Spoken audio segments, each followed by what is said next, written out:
कहानी के शुरुआत में हमें स्पेस दिखाया जाता है, जहां पर हमें स्पेस से आने वाले वाइब्रेनियम के पत्थर की कहानी सुनाई जाती है, जिसके जमीन पर आने के बाद जमीन के हिस्से में 5 कबीले बस गए और जमीन के हिस्से को वकांडा का नाम मिला।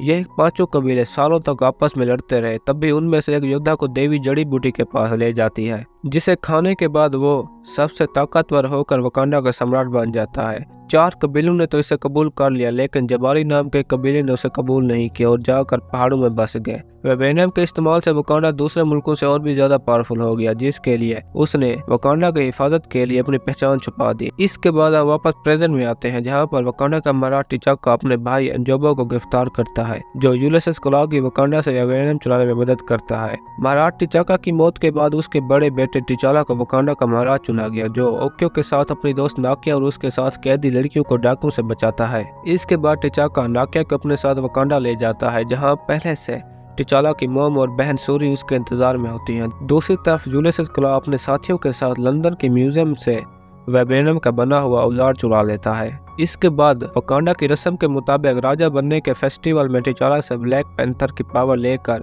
ऐलान किया जाता है कि जिस कबीले का योद्धा भी टिचाला से मुकाबला जीतेगा वो वकांडा का राजा बनेगा। तभी जबारी कबीले वाले आ जाते हैं। जबारी कबीले का सरदार टिचाला से मुकाबला करता है, लेकिन लड़ाई में हार कर वापस चला जाता है। टिचाला के राजा बनने के बाद नाकिया उसे दूसरे मुल्कों की मदद करने के लिए कहती है, लेकिन वह उसे इनकार कर देता है। जिसके बाद ओक्यो को खबर मिलती है कि यूलियस क्लॉ वाइब्रेनियम के औजारों को साउथ कोरिया में एक अमेरिकन खरीदार को बेचेगा। तभी जाने से पहले सूरी टिचाला को फुल अपडेट सूट देती है, जिस पर हमला करने से उसे जरा भी नुकसान नहीं होगा।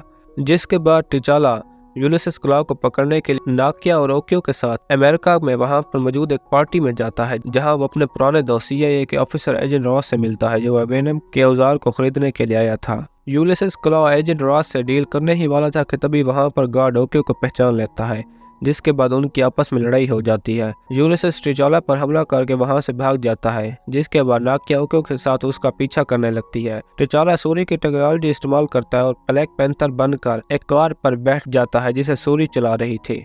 यूलियस क्लॉ अपने हाथ पर बनी हुई गन से ओक्यो की वाइब्रेनियम से बनी हुई कार पर हमला करता है और उसे तोड़ देता है, जिसके बाद वो एजेंट रॉस की कार में बैठकर इसका पीछा करती हैं। यूलियस क्लॉ टिचाला की गाड़ी पर हमला करके उसे तोड़ देता है, लेकिन टिचाला उसको पकड़ लेता है और उससे हाथ पर लगे हुए हथियार के बारे में पूछता है, लेकिन वहां पर लोगों के वीडियो बनाने पर उसे एजेंट रॉस के पास ले जाते हैं। एजेंट रॉस की यूलियस क्लॉ से पूछताछ करने से वह बताता है कि यह उसे किसी वकांडियन ने दिया है। इसी तरह यूलियस क्लॉ की टीम उसे छुड़ाने के लिए आ जाती है और उनमें से एक टिचाला पर हमला करके वहां से भाग जाता है, लेकिन टिचाला उसके गले में अपने ग्रैंडफादर की अंगूठी देख लेता है। उनके हमले में एजेंट रॉस जख्मी हो जाता है, जिसके बाद टिचाला उसके इलाज के लिए उसे वकांडा ले आता है। यूलियस क्लॉ को एरिक अफ्रीका जाने से पहले मार देता है। एरिक के गले में अपने दादा की अंगूठी देखने के बाद टिचाला जूरी से अपने चचा के बारे में पूछता है। जूरी उसे बताता है कि तुम्हारे चचा ने एक अमेरिकन लड़की से शादी की और उनका एक बेटा भी था। वो चाहते थे कि हम वाइब्रेनियम से हथियार बनाकर ईमानदारी से दूसरे मुल्कों पर हुकूमत कर सकते हैं।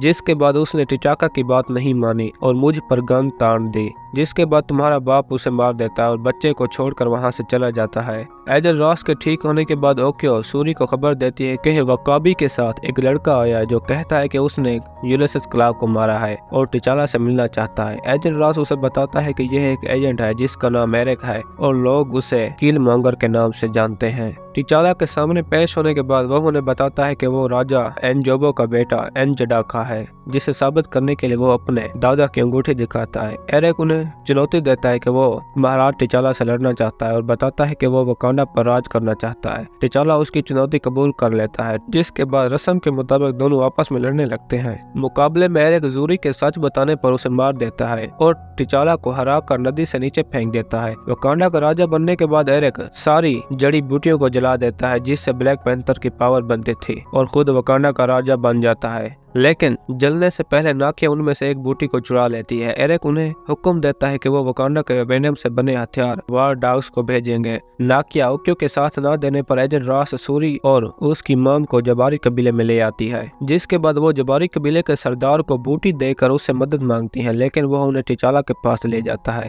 और बताता है कि यह उन्हें नदी किनारे मिला। टिचाला की माँ उसे जीवन बूटी पिलाकर बाष्प में ढाम देती है। जीवन बूटी के पीने से टिचाला ठीक हो जाता है और जबारी कबीले के सरदार से वकांडा वापस लेने में मदद मांगता है। जिसके बाद जबारी कबीले का सरदार एम्बाकू टिचाला से कहता है कि आज उसका एहसान उतर गया, क्योंकि टिचाला ने लड़ाई के दौरान एम्बाकू की जान बख्श दी थी। एम्बाकू उसकी बात मान लेता है। दूसरी तरफ एरिक वार डॉग्स को वाइब्रेनियम के हथियार सप्लाई कर देता है, लेकिन टिचाला वहां पहुंचकर हथियारों के एक जहाज को तबाह कर देता है। एरिक के हुक्म पर वकाबी टिचाला पर हमला कर देता है। ओके जो ही टिचाला को देखती है तो वो एरिक का साथ छोड़ देती है। लड़ाई के दौरान सूरी नागिया और एजेंट रॉस के साथ मिलकर अपनी लैब में जाती है और वहां पर एजेंट रॉस को एक शिप में बिठा देती है और उसे हथियारों के जहाज को तबाह करने का कहती है। जिसके बाद ओके अपनी टीम के साथ एरिक से लड़ती है, लेकिन एरिक उसे जमीन पर गिरा देता है। इसके बाद नाकिया और सूरी एरिक से लड़ती है, लेकिन एरिक से लड़ाई के दौरान एरिक नाकिया को जख्मी कर देता है। एरिक सूरी को मारने ही वाला था कि तभी टिचाला आकर सूरी को बचा लेता है। इसके बाद एरिक और टिचाला आपस में लड़ने लगते हैं। टिचाला लड़ाई के दौरान सूरी को ट्रेन चलाने का कहता है ताकि उनकी ब्लैक पैंथर की पावर खत्म हो जाए। वकाबी अपने साथियों के साथ ओके और उसकी टीम को घेर लेता है, लेकिन इसी दौरान वहाँ पर जबारी कबीले के सरदार एम्बाकू उनकी मदद के लिए आ जाता है और उन्हें बचा लेता है। एजेंट रॉस स्पेस शिप के जरिए सारे हथियारों के जहाजों को सरहद पार करने से पहले तबाह कर देता है। टिचाला और एरिक ट्रेन की पटरी पर आपस में लड़ने लगते हैं। तभी लड़ाई में एरिक टिचाला को चाकू से मारने ही वाला था कि टिचाला उसे अपने खंजर से एरिक को मार देता है। तभी आखिरी वक्त में एरिक टिचाला को बताता है कि उसने वकांडा को सिर्फ और सिर्फ अपने सपनों में देखा है और बताता है कि उसका बाप एंजोबो उसे वकांडा दिखाने ही वाला था, लेकिन वो उसे नहीं दिखा सका।